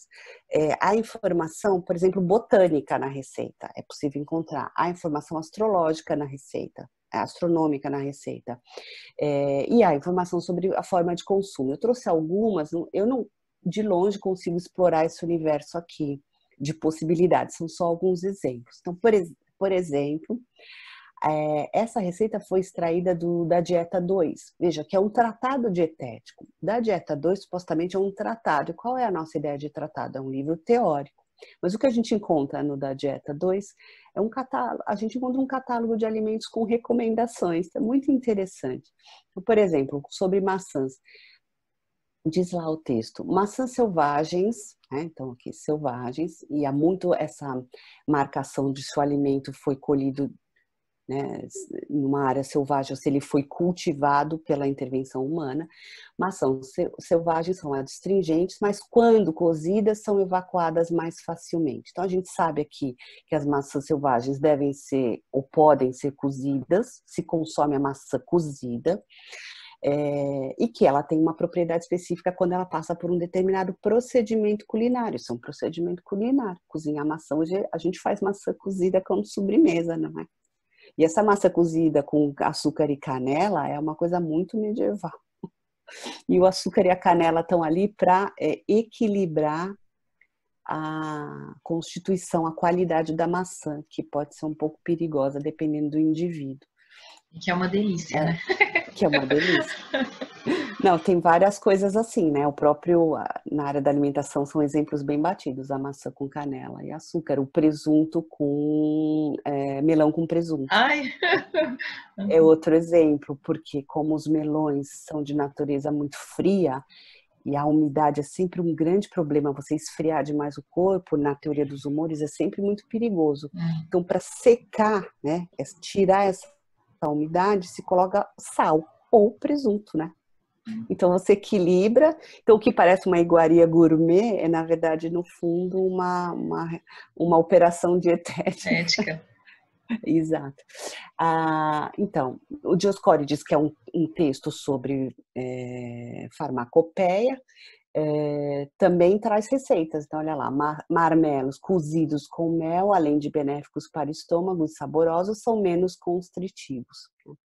Uma preocupação muito grande com essa questão da digestão. Me chamou a atenção a Cíntia falar isso lá sobre os egípcios antigos. Essa coisa da digestão o caráter digestivo ou não de um alimento é sempre alvo de preocupação para a saúde dos corpos. É bem interessante. Aqui, eu coloquei essa outra receita do Dioscórides porque tem essas informações que a gente encontraria num livro talvez de botânica ou de agronomia hoje em dia. Então, o alho bravo cresce como um grande alho francês, partilhando as propriedades do alho francês e do alho. Por essa razão, possui propriedades compósitas que produzem tudo que o alho francês e o alho produzem, porém mais suavemente. Come-se como hortaliça, do mesmo modo que o alho francês, cozido e adoçado. Então, aqui a gente tem informações botânicas, informações da natureza também botânica desse vegetal, é uma hortaliça, e o modo de preparo, novamente. Bom, tivemos uma pequena falha técnica, peço desculpas aí, mas continuando. Vamos continuar com outro exemplo, Camila, também de receita, extraída também de um texto de matéria médica, de um texto de farmacopeia. Eu trouxe esse em específico porque é um exemplo interessante para nós percebermos um pouco o que a Idade Média fazia com os textos antigos. Esse alfabeto de Galeno é um texto que a Rolla faz uma lista de 300 medicamentos, 300 receitas de medicamentos. E não tem esse nome originalmente, na verdade isso é uma compilação de fontes que até a gente não consegue rastrear, mas fontes que vêm certamente da antiguidade e da baixa, né, antiguidade, da antiguidade tardia, melhor dizendo. Então, é curioso como é que esses textos são montados, né? Eu queria reforçar um pouco mais esse ponto, por isso trouxe o alfabeto de Galeno. Olha, o que os especialistas dizem é que esse material vem de textos que podem ser desde o século produzidos, né, desde o século III a.C. até o século I. Só que a Idade Média produziu manuscritos desse material até o século XI e XII. Então veja a longevidade desse material. Então esse é o interesse pelo alfabeto de Galeno como fonte. E como conteúdo de receita é mais um exemplo de como aquelas dimensões da culinária e da medicina se encontram, e da botânica, se encontram numa mesma formulação. Então, por exemplo, o que diz o texto sobre a lentilha? Que ela é a semente de uma planta cultivada em locais arenosos, rochosos e extremamente secos. Aí a gente fica sabendo um pouquinho da ecologia em torno desse vegetal. E aí, seguindo, se as lentilhas forem consumidas com demasiada frequência sem serem cozinhadas, provocam uma irritante obscuridade da visão e, eventualmente, gás nas entranhas. Descascadas e cozidas em vinagre, endurece os intestinos. Misturadas com farinha fina, constituem uma cura para a gota, enquanto misturadas com mel, limpam e fecham feridas. É um pouco mesmo o movimento dos textos anteriores, mas que reaparece nessa composição de matéria médica. Uma outra fonte, um outro texto de matéria médica, que também vem lá da antiguidade e é bastante copiado no período medieval, são os remédios a partir de legumes e frutas, um texto do século III, originalmente, né, supostamente. Ele é um pouco mais curtinho do que o alfabeto de Galeno, mas muito utilizado também. É interessante as escolhas que esses autores anônimos, esses copistas, enfim, vão fazendo para compor os receituários, né? Então, às vezes, se a gente comparar, por exemplo, aspargos no Gargíleo Marcial com o alfabeto de Galeno, a gente vai ver que são semelhantes. Mas o que vem antes do aspargos e o que vem depois do aspargos, ou seja, no arranjo da composição, nem sempre é igual, né? O que aparece aqui sobre essa verdura? É um alimento bastante benéfico para aqueles que sofrem do estômago, torna-se um antídoto se for administrado em jejum e com cominho, não, desculpe, se for administrado em jejum e preparado com cominho, azeite e sal. Então a gente tem aí alguns temperinhos para equilibrar as qualidades desse aspargo, tornando então o aspargo um antídoto, né? Se faz aí uma saladinha de aspargos. Esse outro exemplo aqui já não vem de um texto de matéria médica, vem de uma daquelas epístolas dietéticas que eu listei um pouquinho antes, um slide ali para trás. É uma espécie de... é uma carta, né? uma espécie de lista de recomendações dirigidas a uma pessoa específica, neste caso é a um rei franco.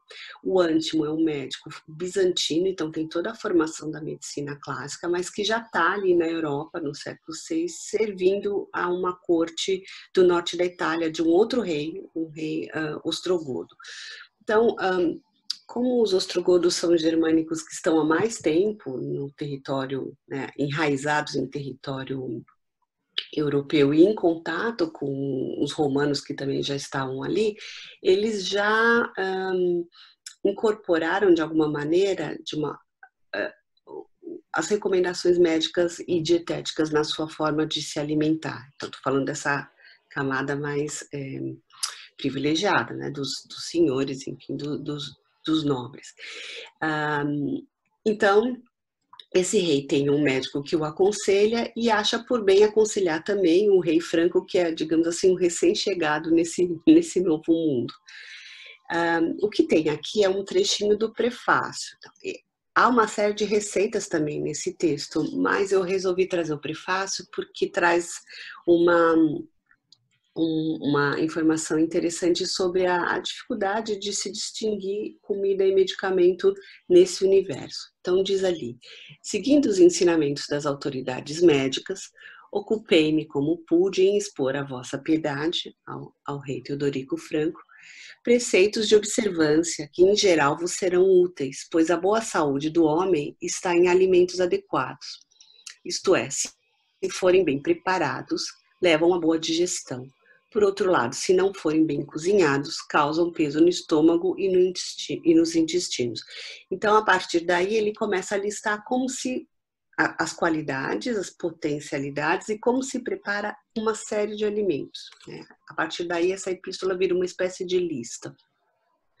E é interessante esse material individualizado, digamos assim, porque ele vai ecoar lá na frente num outro tipo de material dietético, de texto dietético, que a Baixa Idade Média vai produzir.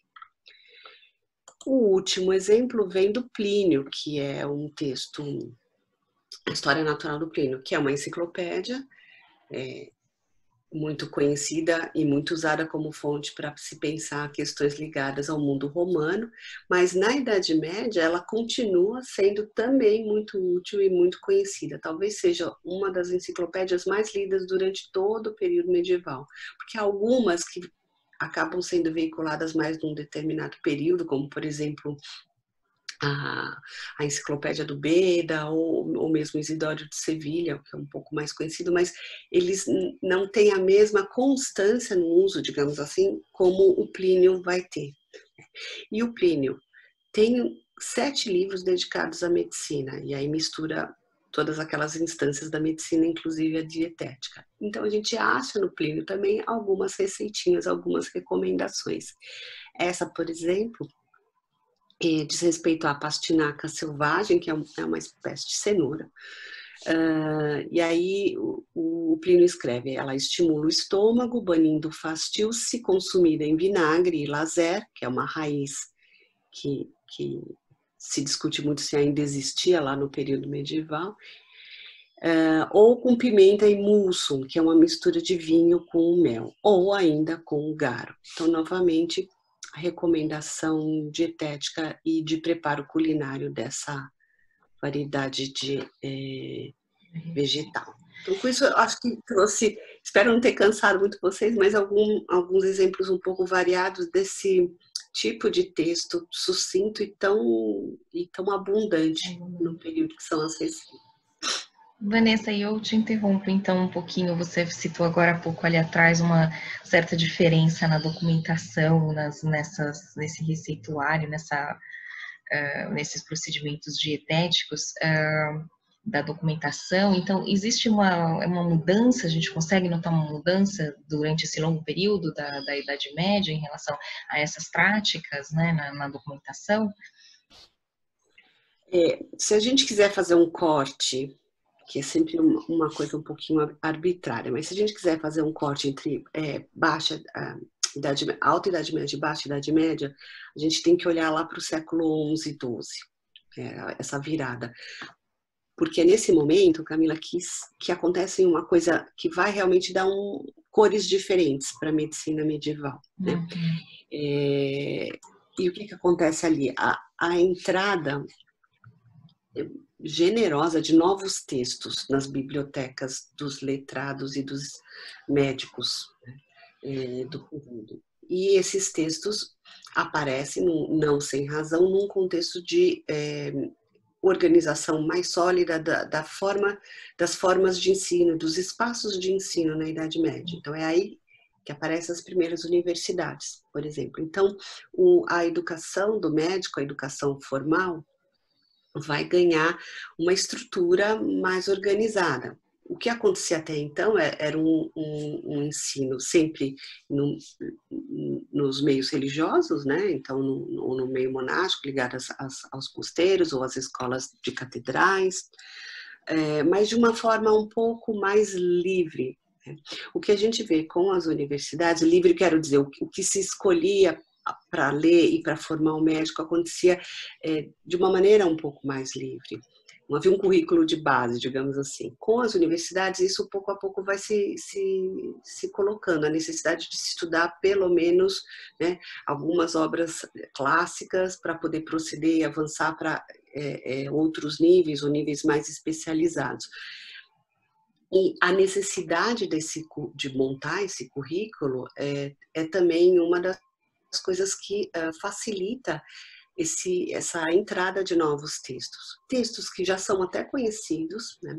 Mas muitas vezes para muito poucas pessoas, porque eram textos escritos em árabe, já havia ali um contato com os árabes há um certo tempo, né, na Idade Média, mas nem todo mundo podia ler o que, por exemplo, a medicina árabe lia, né?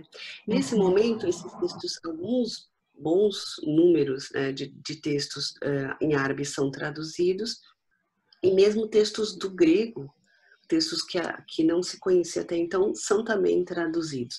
Então, tudo isso realmente vai mudar a cara da medicina medieval daí para frente, sem perder as bases, as velhas bases hipocráticas galênicas, sem perder a farmacopeia, por exemplo, do Dioscórides, mas refinando, ela vai se tornando mais refinada, um pouco mais sofisticada, né? E aí no slide tem a menção a duas escolas importantes, né, núcleos de muita atividade intelectual nessa direção, que a gente sempre deve lembrar quando fala de medicina nesse período. Salerno, na Itália, Montpellier, na França, e também Toledo, na Espanha, que não está aí. Aí eu falei que tinha uma espécie de currículo base. Como é que era esse currículo base? O núcleo principal era a Articella, né? Uma espécie de manual composto por alguns textos. A Articella, que não tinha esse nome na época, mas ganhou esse nome depois, era composta por 2 tratados de Hipócrates, da escola hipocrática, tratados já bem conhecidos, os aforismos e os prognósticos. A gente falou lá atrás que eles, desde o início do período medieval, já haviam sido traduzidos e eram usados. Um tratado de Galeno, que é a arte médica, ou Taine, mais conhecido como Taine. A Isagoge, que era um texto árabe, mas aqui na sua versão latina, traduzida por esse homem da igreja, o Iohannitus, lá no século IX, já começava a ser lida desde então, e ela é tão difundida e tão importante que nesse momento é incorporado, ela não, ele, né? O texto é incorporado ao manual. Há também alguns escritos sobre urina e pulsação, porque são, junto com a dietética, outras estratégias muito importantes no diagnóstico de doenças. Então, era preciso se estudar essas 2 estratégias, né? E para a dietética, que é o que nos interessa aqui hoje, o que eles estudavam, o que eles liam? Trechos daquele mesmo comentário, a Isagoge, trechos específicos de dietética, um texto de Hipócrates chamado Dieta para Doenças Agudas, então o grande texto dietético, da Dieta 2, que sempre foi base para esse tipo de conhecimento vai sendo deixado um pouco de lado. Aquilo já está tão difundido que talvez seja até por isso que nem entre no manual. As dietas universais e particulares de um médico judeu-egípcio. Então, a gente vai percebendo aqui essa marca forte da medicina de origem árabe. Né? Esse segundo momento, esse momento da Baixa Idade Média, tem essa marca também. Né? Essa sofisticação deve-se muito à importância desse conhecimento que vem pela via árabe. E o cânon de Avicena, né, ou melhor, as seções do cânon sobre dietética são incorporadas, então, nesse currículo do aprendizado básico, né, do ciclo básico de medicina, digamos assim. Existe um texto, que é o texto dietético por excelência, conhecido, talvez muito mais do que todos os outros que a gente falou até agora, que vai se consolidar nesse outro momento da Idade Média, que são os regimes de saúde. Os regimes de saúde são muito interessantes, porque o que eles oferecem aos leitores, e são vários os perfis de leitores. Ele oferece informações bastante didáticas e expressas de uma maneira simples e rápida, de preferência com uma ilustração do lado para facilitar o entendimento. Então, todo o manancial de conhecimento dietético, né, e que nesse momento nas escolas, nas universidades, estava se sofisticando, havia mais teoria em cima da dietética do que houve, por exemplo, lá no período alto-medieval. Todo esse conhecimento, para chegar mais fácil para o médico que trata o seu paciente, né, que vai ali nas suas andanças tratar o paciente, ganhou uma forma mais, como é que a gente vai dizer, mais pedagógica. Eu vou mostrar para vocês e vai ficar mais claro isso. Então, os regimes de saúde vão ser talvez o texto mais copiado desse momento em diante. Existe um levantamento bem importante de manuscritos com regimes de saúde feitos recentemente pela historiadora Marilyn Nicot, que levantou 476 manuscritos com regimes de saúde em várias versões. Né? Ela conseguiu identificar 55 títulos de autoria, né? Mas há também muita coisa anônima. E os anônimos são mais ou menos como o alfabeto de Galeno, são composições de recomendações dietéticas ao sabor das contingências de cada tempo, de cada destinatário, porque isso é uma outra característica dos regimes de saúde. Eles são feitos originalmente para determinadas pessoas, senhores e monarcas, né, porque são as pessoas que podem, de alguma maneira, se beneficiar de uma relação mais próxima com um médico. Então, é um tipo de texto personalizado que acaba ganhando, num segundo momento, um outro uso. Né? Então, o médico escreve os regimes de saúde para um determinado rei, mas depois isso é copiado tantas vezes que outras pessoas, mesmo não sendo rei, aquele rei, incorporam, pessoas podem incorporar, então, essas recomendações no seu dia a dia. E são recomendações sobre o que, basicamente? Sobre aquelas 6 áreas, né, as 6 coisas não naturais que compõem a dieta. Né? O ar e o ambiente, o movimento e o repouso, a comida e a bebida, o sono e a vigília, enfim, tudo aquilo que a gente já falou lá atrás. A comida e a bebida têm um espaço enorme, e isso é uma coisa bacana da gente observar, porque embora a dieta seja esse conjunto de coisas, a comida e a bebida têm um papel que vai ficando cada vez mais preponderante. Então, quando a gente olha os regimes, a gente percebe o espaço grande que a comida e a bebida ocupa nesse tipo de literatura. Aqui eu falo um pouco exatamente disso, né, desse caráter individualizado, né, dessa necessidade que as pessoas tem algumas pessoas de um certo segmento social de aprender mais rapidamente como é que ele pode cuidar da própria saúde sem ter que toda vez procurar um médico e se queixar de uma ou outra coisa. Então, ter um texto como esse em mãos acaba facilitando um pouco essa tarefa do cuidar de si. Mas tem também esse outro aspecto que vale lembrar. Os próprios médicos queriam, nesse momento, apoiar sua prática nas suas andanças. Isso eu acabei até dizendo ainda há pouco. Apoiar sua prática em textos um pouco mais rápidos, de fácil consulta. Sabe aquele manualzinho que carrega debaixo do braço?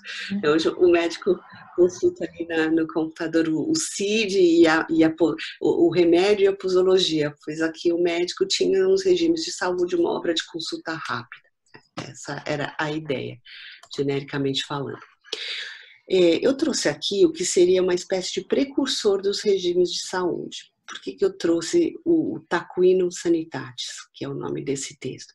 Porque, embora ele seja precursor, ele não aparece no século XIV, ele já existe desde o século XII, ele é de origem árabe, mas ele foi o conteúdo e a forma de apresentação dos conteúdos do Taquinum foi incorporado de tal maneira nos regimes medievais, os regimes de saúde escritos depois, e que vale a pena a gente falar um pouquinho do Taquinos, Camila, também porque o uso de imagens aqui é muito rico. A iconografia dos Taquinos é uma iconografia muito explorada e muito usada para se ilustrar, vamos usar aqui entre aspas, a medicina medieval. Então, normalmente, quando tem alguma divulgação de qualquer coisa ligada à medicina, a imagem veio do Taquinos. Então, eu achei interessante trazer aqui hoje.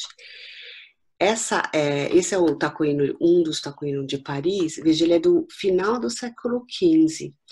E a coisa bacana desse manuscrito bom, primeiro, é um texto do XII, que é precursor, mas que continua sendo copiado até o final do século XV. Então, muito longevo e muito importante como referência. A outra coisa bacana de reparar é que a gente tem a imagem aqui, o verbete, ou a rubrica do basílico, né? Que é aquela planta parente do manjericão.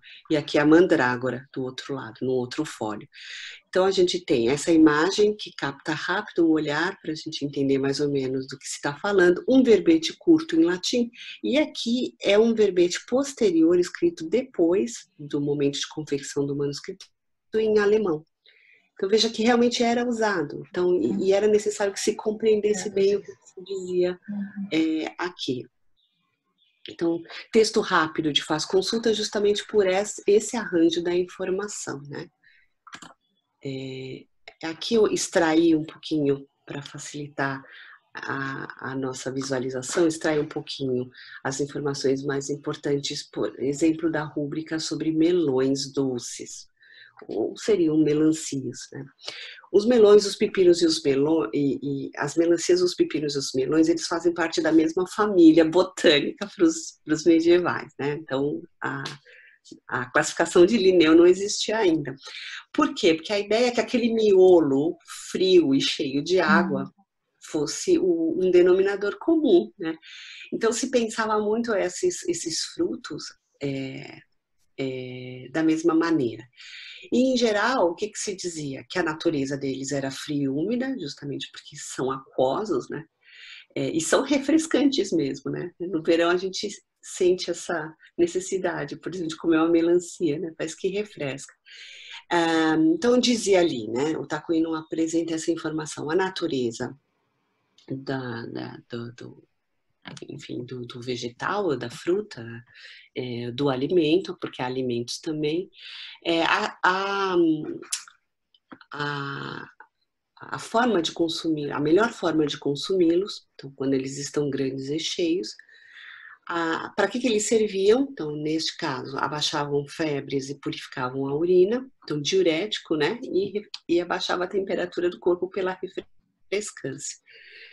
Quais os perigos? Causar dor no estômago e nos quadris. Como é que a gente neutraliza? A gente, né, consegue consumir sem evitando os perigos desse tipo de alimento, temperando-os com azeite e mel, né? Porque a qualidade do azeite, a qualidade do mel acabava por contrabalançar a qualidade desses frutos. Esse outro exemplo, desculpe, não disse qual era a referência. Esse é o taquino de Viena, também da Baixa Idade Média, mas aqui do finalzinho do século XIV. Essa imagem aqui também foi retirada do taquino de Viena. Aqui sobre um animal, né, um alimento que seria de origem animal, são as perdizes, né, está lá na seção de aves. A natureza moderadamente quente, quando é que se consome da melhor forma as perdizes? Quando elas estão gordas. Elas fazem bem as pessoas convalescentes, elas fazem mal àqueles que executam trabalhos pesados. Como é que se neutraliza esse perigo? Cozinhando as perdizes com farinha levedada. E é interessante aqui, a imagem traz uma pessoa que não é evidentemente um camponês, de um estrato superior, a gente vê, é um senhor a cavalo, tem um chapéu que indica a sua posição elevada na sociedade, e ele carrega aqui uma ave, né, de rapina, uma ave utilizada para caça. E ele está, de fato, numa atividade de caça, porque a gente vê aqui os cães, não é? Ajudando aí na caça às perdizes. Bom, então isso é mais ou menos o que continham os taquinos sanitários, que são os precursores dos regimes, e as coisas não vão mudar tanto que nos regimes propriamente ditos, né, depois que o gênero literário é consolidado. Eu trouxe aqui 2 exemplos, há muitos, 2 sumários, né, como exemplo. Um vem do livro sobre a conservação da saúde, escrito pelo médico português, o Pedro Spano, que depois é papa. Então é interessante essa composição em 3 livrinhos, e cada um desses livrinhos tem lá as suas seções. Ele é do final do século XIII. Em vermelho aqui a gente vê o espaço que foi dado à alimentação, porque como se trata de uma obra sobre dieta, no conceito antigo, há outros assuntos aqui também, né? Os banhos, a relação com as épocas do ano, né? O sono, enfim. E aqui em vermelho, o que se diz sobre alimentos e bebidas. No regime seguinte, que é talvez o mais copiado no período medieval inteiro, foi escrito pelo Arnaldo de Villanova, um homem de letras, um sábio medieval, porque escreve sobre filosofia e muitas outras coisas, lá no 14. Um espaço que se dá à alimentação, dá para perceber aqui, é bem maior. Então, o médico que escreve para o Arnaldo de Villanova, né, que é o médico, que escreve para o rei de Aragão, considera que esse rei talvez precise de mais recomendações em relação à alimentar da sua dieta, né? Então, sobre as refeições, sobre alimentos específicos, sobre bebidas, né? E os outros temas ocupam um espaço bem menor. E aí a gente pensa, nossa, e foi o texto mais copiado, quer dizer, o que servia para o rei de Aragão acabou servindo para muita gente como uma espécie de regra, né? O caráter individualizado foi se perdendo e foi se tornando para alguns regras mais genéricas que podiam ser aplicadas. E aí eu queria ir fechando essa parte, fazendo uma espécie de resuminho do que a gente falou até agora sobre alimentos e bebidas nesse monte de exemplos, né, de textos. Então, o que apareceu aí? Apareceu informações sobre origem e proveniência, então, essa literatura informa sobre isso, porque é importante saber sobre isso.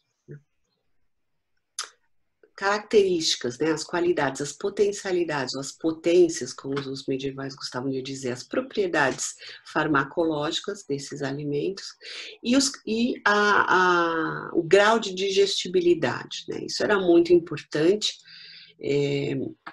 É realmente um dado, a gente viu naquelas poucas receitas isso aparecer, e não é que eu tirei receitas que falavam disso, quase todas, de alguma maneira, fazem alusão à digestibilidade, e até trouxe aqui uma iluminurazinha, né? Uma capital de um texto médico, que tem aqui um homem com lombrigas, né? Expelindo os vermes, porque realmente era um problema a ser combatido diariamente, né? Muito parte do cotidiano dessa época. Então, essa literatura nos informa sobre isso, também nos informa sobre procedimentos culinários, então a gente foi vendo ali algumas combinações possíveis, né? Referências a cozinhar, a ferver, raramente fritar. Né? Interessante que a fritura tem um espaço mais reduzido nesses textos, mas ela aparece quando a gente precisa secar o alimento. O alimento é muito úmido, e não é legal consumir muita umidade, não se frita o alimento. Outra coisa que apareceu também foi a ambiguidade entre comida e medicamento, já bate bastante nessa tecla, mas eu espero ter deixado claro que isso de fato existe nos textos. E um último aspecto que só chegou mais perto de nós agora é a questão da distinção social, né? Então, se a gente olhar aqui essa recomendação do tacuíno, isso é muito claro. Então, esse tipo de alimento, ave, que é uma ave de caça, faz mal para aqueles que executam trabalhos pesados. Ora, mas como assim? Na natureza da ave, há alguma coisa que faz mal aos camponeses e outras pessoas que fazem trabalhos pesados e não fazem a pessoas, né, desse extrato social? Como é que é isso? Né? Então, só para fechar mesmo, eu trouxe aqui essa tabelinha que faz uma síntese bem rápida mesmo de um estudo importante que examinou isso. Como é que o discurso médico foi se colando a um outro discurso que diz respeito à organização social medieval, a ponto de se distinguir num texto médico que certos alimentos eram bons só para certos estratos sociais. A própria natureza do alimento, a constituição, hoje a gente diria bioquímica, não é adequada a pessoas que ocupam um determinado grupo social. Né? Então, esse estudo foi feito já há um tempo atrás pelo Alan Grieco, está aqui a referência.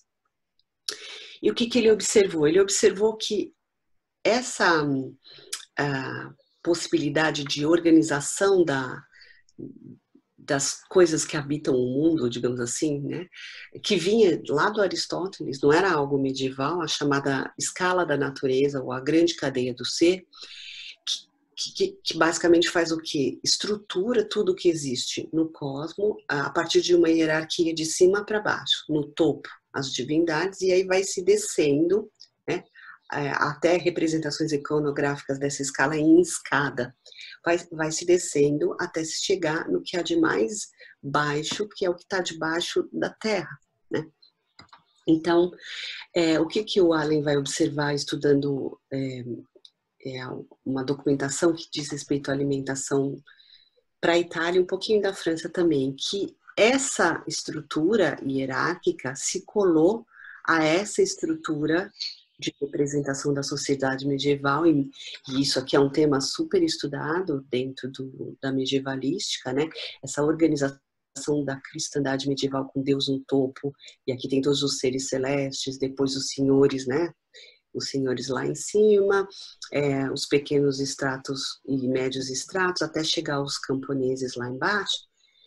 Isso aqui se colou de tal forma que foi possível justificar, e mais do que justificar, de alguma maneira se aceitar que esses que estavam aqui, os ricos e poderosos, tivessem como alimentação mais adequada o que estava, né, por analogia, na mesma posição na natureza, que era o quê? As aves, né? Uhum. E é por isso que os camponeses têm que comer bulbos e raízes, e esses têm que comer aves. E mesmo dentro das aves há uma hierarquia. Então, as perdizes, que são aves de caça, né, são ainda melhores do que os frangos, digamos assim. Então, é muito interessante e é muito profundo isso aqui. Há algumas anedotas sobre camponeses do final da Idade Média que dizem, por exemplo, que o camponês adoeceu porque ele comeu alguma coisa que não pertencia, adequada à sua condição. Não só, né, a condição aqui entendida no sentido de compleição moral, mas a sua condição social. Então, também é possível a gente fazer inferência sobre questões mais ligadas à organização social a partir da medicina, né?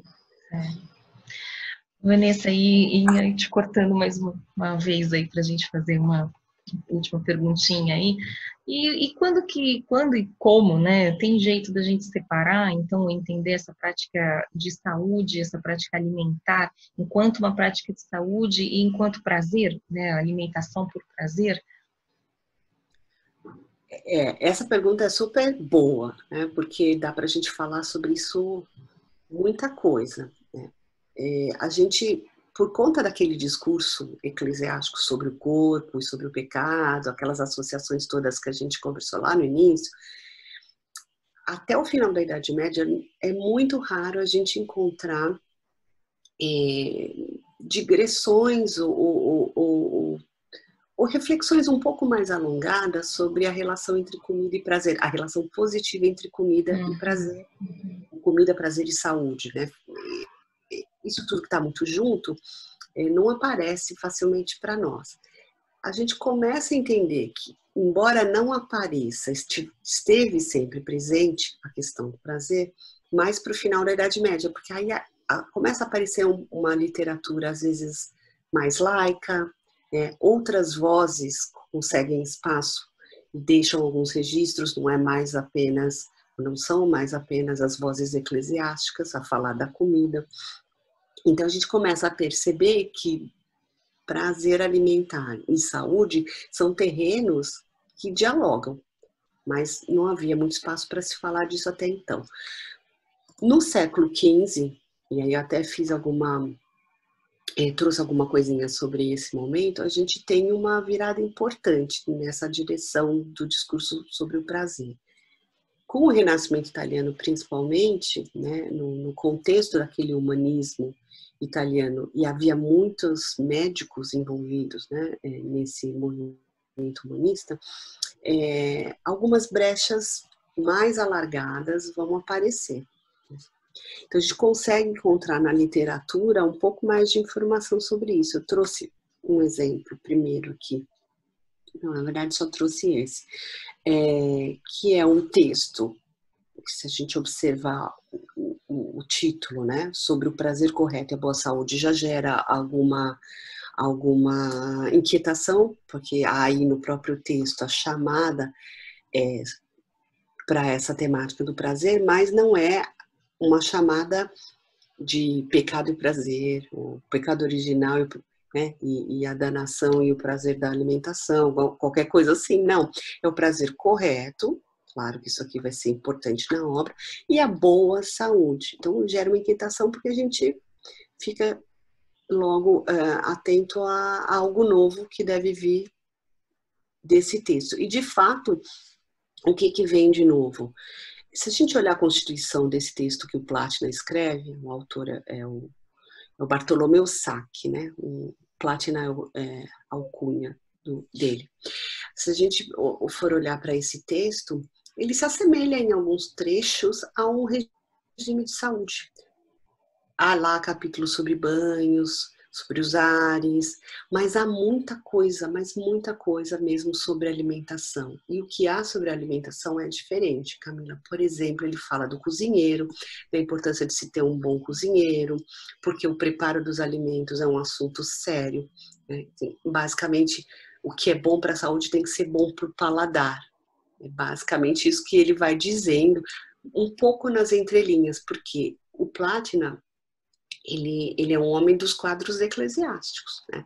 Não é um monge, mas ele é um homem dos quadros eclesiásticos no contexto do que pode ser isso no humanismo italiano, mas ele está inserido nesses quadros. Inclusive, ele foi funcionário do Vaticano, ele foi prefeito do Vaticano, da Biblioteca Vaticana. Até a imagem aqui mostra a nomeação dele para prefeito da biblioteca. Então, ele não poderia falar do prazer assim, à torto e à direito, de maneira super liberada, como vai se fazer no período moderno. Ele não faz isso.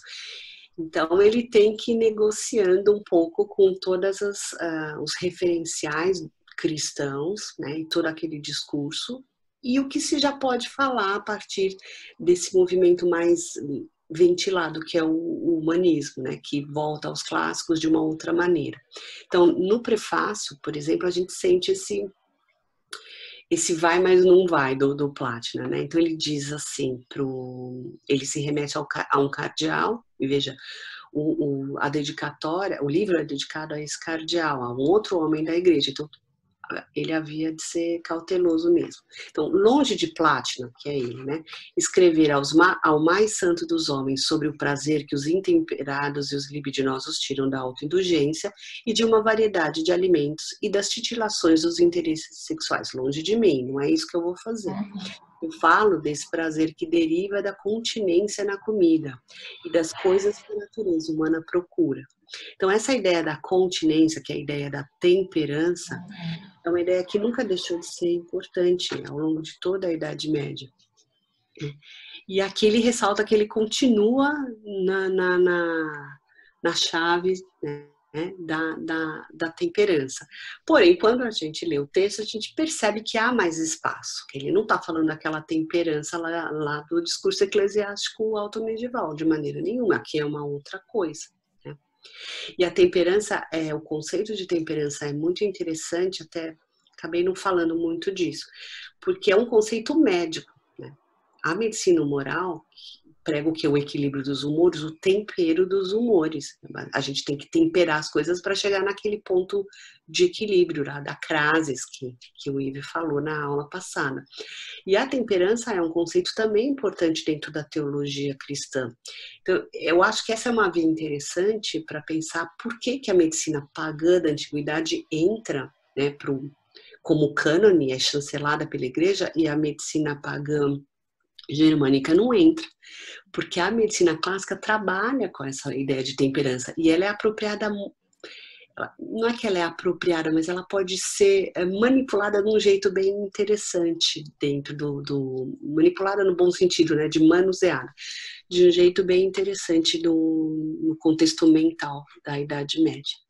Então, daria para a gente falar mais um montão sobre o prazer, mas não vamos poder, Camila. Eu trouxe só para terminar e mostrar o outro lado da balança, né? De um lado está o prazer e já essa literatura mais leve, né? Que vai desembocar lá numa literatura gastronômica, digamos assim. Do outro lado da balança, uma literatura que traz um cenário mais duro, né? Que é a literatura dietética que trata dos tempos de epidemia, né?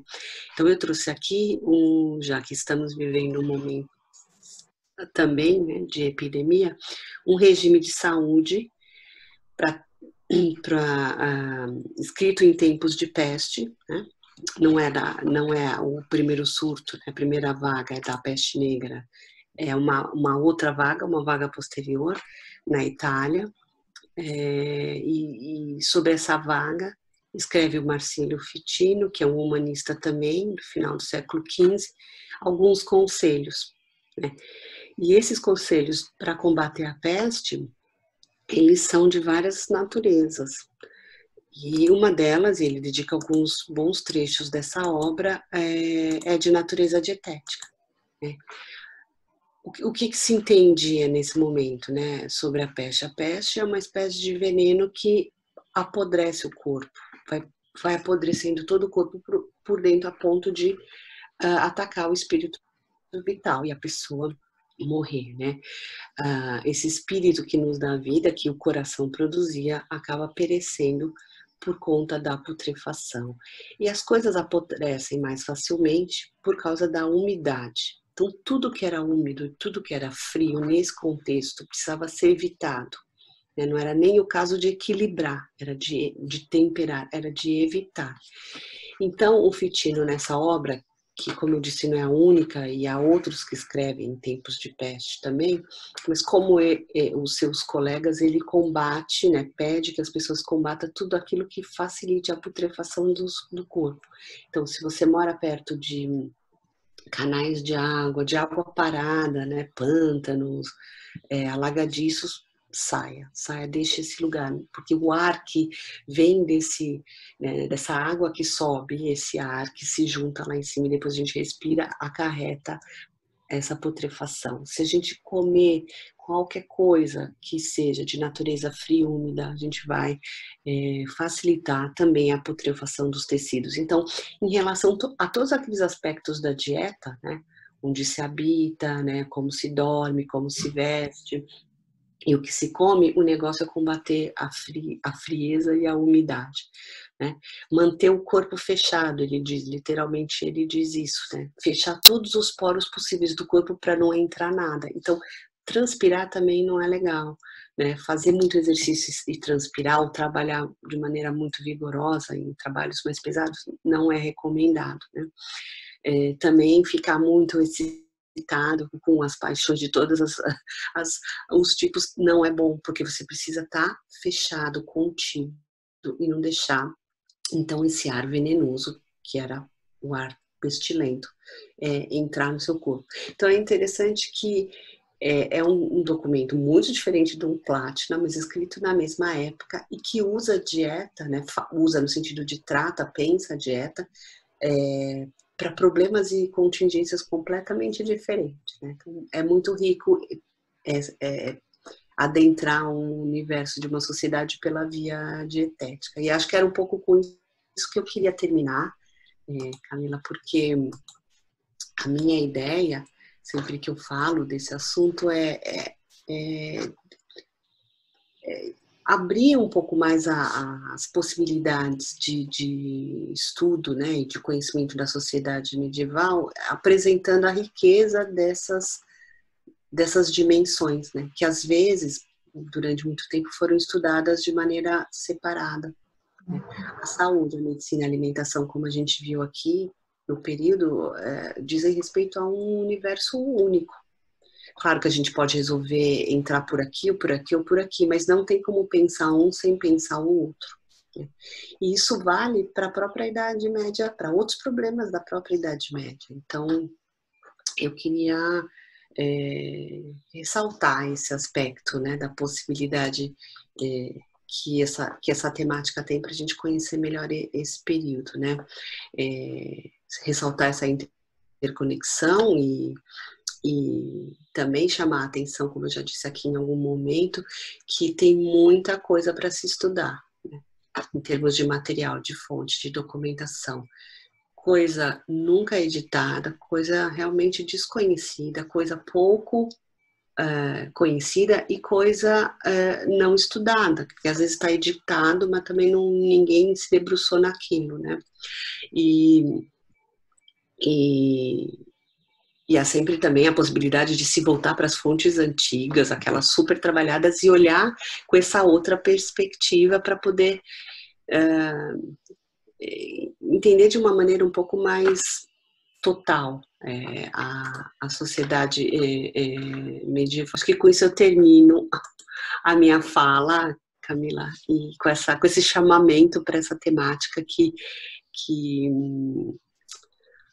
até um pouco por circunstâncias muito tristes, que são essas que a gente vive, tem ganhado um destaque. As pessoas parecem que têm pensado mais nisso ultimamente, do ponto de vista dos historiadores, quero dizer, porque, de repente, a gente precisa entender, né, outras epidemias, outros contextos de saúde do passado. Então, é uma área que talvez até ganhe mais adeptos daqui para frente, por conta de... Do que a gente está vivendo. Imagina, Vanessa, nossa, eu que agradeço imensamente. Enfim, foi uma palestra maravilhosa, uma conversa maravilhosa.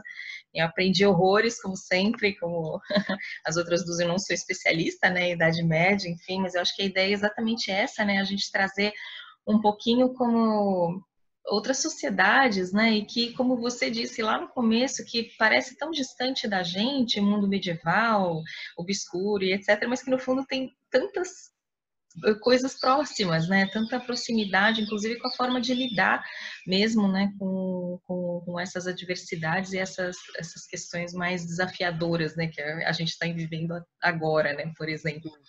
E eu acho essa mudança de foco, na verdade, né, da gente ter pensado mais na dietética, mas que no fundo, né, focamos na alimentação, como uma prática de saúde, mas que envolve um todo, né, um conjunto de práticas que na verdade está voltada para o bem-estar humano, né? Eu acho que isso é, como você também já mencionou, né, Vanessa, é uma abordagem muito atual nossa, né? Que a gente está buscando mesmo essa visão holística, né? Da pessoa, do indivíduo, né? E que as práticas alimentares estão extremamente ligadas, né? Relacionadas a esse bem-estar geral, né? A uma prática de saúde mesmo para tentar evitar ou enfrentar, né, criar defesas para enfrentar essas adversidades, né, essas patologias e esse mundo desconhecido que às vezes aparece, né, então acho que a Idade Média é exemplar para isso, né, assim, é bastante interessante. É sim, e você sabe que é interessante porque é uma medicina tão longínqua, mas ao mesmo tempo ela permaneceu entre nós por muito tempo. Então, e a gente não precisa ir tão longe, se a gente vai, não sei, para algumas localidades mais rurais, onde há um índice menor de pessoas com acesso à educação, o que se usa é um conhecimento dito popular, mas que tem base nessa concepção que é mais integral, né? De saúde, né? Uma concepção que vai primeiro não invadir o corpo, vai tentar pela comida, pelo chazinho, pelo não sei o que, para depois partir para uma outra estratégia de ação. E isso que esteve entre nós, inclusive a própria medicina medieval, se a gente for olhar para a literatura do século XVI e XVII, ela ainda está lá. A ruptura vem só no XVIII. Ela chega mais perto ainda. Mas nesse momento do 18 aí com a ciência moderna, né, se consolidando, achou-se por bem se especializar, né, e a gente sabe que essa ideia das especializações dos campos de saberes foi muito advogada, e com isso a gente foi perdendo os fios que ligavam essas áreas, né. E aí essa discussão hoje do nosso tempo, de holismo, de medicina integral e tudo mais, faz a gente olhar para esse passado e tentar entender um pouco mais quais foram as nossas escolhas nessa trajetória e por que é que a gente agora está olhando de novo para isso com bons olhos, porque há um tempo atrás, e eu estou dizendo, sei lá, no início do século XX, era uma opção meio esquisita, né? Essa medicina integral que usa esses outros recursos, porque você já quer o especialista, é o especialista para isso, o especialista para aquilo outro. Agora não, essa já é uma ideia que vai ganhando de novo, claro, não é uma volta, porque a volta não existe, mas a gente vai percebendo como é que existe, como é que acontece esse movimento de apropriação, né, para o tempo presente. E essa integração, né, que você falou hoje você vai no médico, o médico vai no nutricionista, né, vai procurar uma dieta, né, nesse sentido que te causa um bem-estar, e muito interessante essa relação que você colocou agora no final, que daria outras horas e horas, né, de conversa do prazer, da saúde, né, da alimentação como prazer, alimentação em relação ao status social, né, aquilo que a gente hoje, né, inclusive tem acesso ou não, né, a comida ou não, enfim, não é todo mundo que come, né, que nem a perdiz lá na Idade Média que vai comer o caviar, né, enfim, são coisas que faz a gente pensar e relacionar muito esses exemplos, para trazer esses exemplos do passado, de outros locais, né, para a gente pensar na nossa sociedade, nas nossas práticas de saúde, né, e cura, né, médicas e medicinais como um todo. O prazer gastronômico dava uma outra conversa. Pois é. Vanessa, muito obrigada de novo, enfim, excelente, acho que esse fio condutor tá desde lá de trás, vai continuar, né, como você mesmo falou, a gente vai falar na próxima semana dos bretões, um pouquinho sobre os bretões, os hábitos e as práticas de cura e as doenças entre os bretões. Agradeço o público, agradeço muitíssimo mais uma vez, Vanessa, pela participação e pela contribuição. e até a próxima semana, pessoal. Eu agradeço. Obrigada a você, obrigada a todos pela paciência e audiência. Tchau. Tchau.